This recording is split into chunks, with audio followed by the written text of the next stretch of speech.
এ বন্ধুগণ, শিক্ষা অর্জনের জন্য আপনাদেরকে বিনয় হওয়া লাগবে। যেরকম বিনয় হয়েছিল হযরত জিবরাইল আলাইহিস সালাতু ওয়াস সালাম আল্লাহর নবীর কাছে আসলো, আসিয়া বললেন, হুজুর আপনি আমার সালাম গ্রহণ করুন। আল্লাহর নবী সালাম গ্রহণ করলেন। সাহাবারা প্রশ্ন করলো, হুজুর এই মানুষটাকে চিনতে পারলাম না। বিশ্বনবী সাল্লাল্লাহু আলাইহি ওয়াসাল্লাম সাহাবাদেরকে প্রশ্ন করলো, ও রাসূলুল্লাহর সাহাবীরা, তোমরা কি এই মানুষটাকে চেনো? বলে, না, জীবনে কোনোদিন দেখি নাই, কেমনে আমরা চিনবো? নবীজি সাল্লাল্লাহু আলাইহি ওয়াসাল্লাম বললেন, এই মানুষটা মানুষ নয়, জিবরাইল আল্লাহর পক্ষ থেকে মানুষের সুরত ধারণ করে আমি নবীর কাছে এসেছে 4টা প্রশ্ন নিয়ে। একটু জোরে জোরে বলা যায় কিনা সুবহানাল্লাহ? 1 নম্বর প্রশ্ন জিবরাইল বিশ্বনবী করে। 1 নম্বর প্রশ্ন হলো ইসলাম, 2 নম্বর প্রশ্ন হলো ঈমান, 3 নম্বর প্রশ্ন হলো ইহসান, চতুর্থ নম্বর প্রশ্ন হলো কিয়ামত। এই 4টা প্রশ্ন করে জিবরাইল বিশ্বনবীকে 4টা প্রশ্নের জবাব দিয়ে নবীজিকে সালাম দিয়ে নবীজির কাছ থেকে বিদায় নিয়ে চলে যায়। এখান থেকে বোঝা গেল আমার বন্ধুগণ, শিক্ষা অর্জনের জন্য নত হওয়া লাগবে। আমার বন্ধুগণ, পৃথিবীতে যত মানুষ আমরা আছি গো, প্রত্যেকটা মানুষের জন্য শিক্ষক আছে। কথা কোন আছে না নাই? আরো জোরে বলেন, আছে না নাই? কৃষক যারা আছে, কৃষকেরা শিক্ষক আছে। আমার বন্ধুগণ, ক্ষেত কামার যারা করেন তাদেরও কৃষক আছে। আপনাদের ক্ষেতের মধ্যে যখন পোকা লাগে, আপনার মাথায় কাজ করে না, আর একজন মুরব্বীর কাছে যায় বলেন যে ক্ষেতের মধ্যে পোকা লাগছে, আমি কি করতে পারি?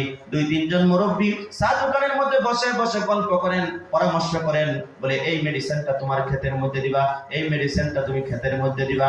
আমার বন্ধুগণ, এই পর্যন্ত আপনারা সমাপ্ত থাকেন না, সাথে সাথে বীজ ভান্ডারের দোকানের মধ্যে চলে যান। বীজ ভান্ডার যারা দোকানের মধ্যে যারা এগুলো বিক্রি করে, মেডিসিন যারা বিক্রি করে, ঔষধ যারা বিক্রি করে, তাদের কাছে যায় বলুন, ক্ষেতের মধ্যে এই ধরনের পোকা লাগছে, আমি কি করতে পারি?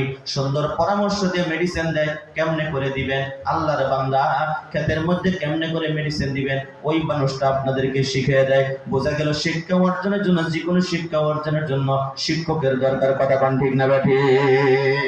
আমার বন্ধুগণ, এখানে গুরুত্বপূর্ণ আরেকটা কথা আছে। আল্লাহ রাব্বুল আলামিন বলে, বান্দারে, আমি আল্লাহ তোমাদেরকে 4টা জিনিস দিয়ে পরীক্ষা করব। জোরে বলেন, কয়টা জিনিস দিয়া? 4টা জিনিস দিয়ে আল্লাহ পরীক্ষা করবে। আল্লাহ রাব্বুল আলামিন কোরআনুল কারীমের ভিতরে বলে, ওয়ালা নাবলুওয়ান্নাকুম বিশাইইম মিনাল খাউফ ওয়াল জু'i ওয়া নাকসিম মিনাল আমওয়ালি ওয়াল আনফুসি ওয়াস সামারাত ওয়া বাশশিরিস সাবিরিন। আল্লাহ রাব্বুল আলামিন বলেন, 1 নম্বর হলো আমি আল্লাহ তোমাদেরকে ভয় দিয়া ঈমান পরীক্ষা করব। 2 নম্বর হলো তোমাদের মালের ক্ষতি করে আমি আল্লাহ ঈমান পরীক্ষা করব। 3 নম্বর হলো বান্দা, আমি আল্লাহ তোমাদের নফসের উপরে জুলুম করে তোমাদের ঈমান পরীক্ষা করব।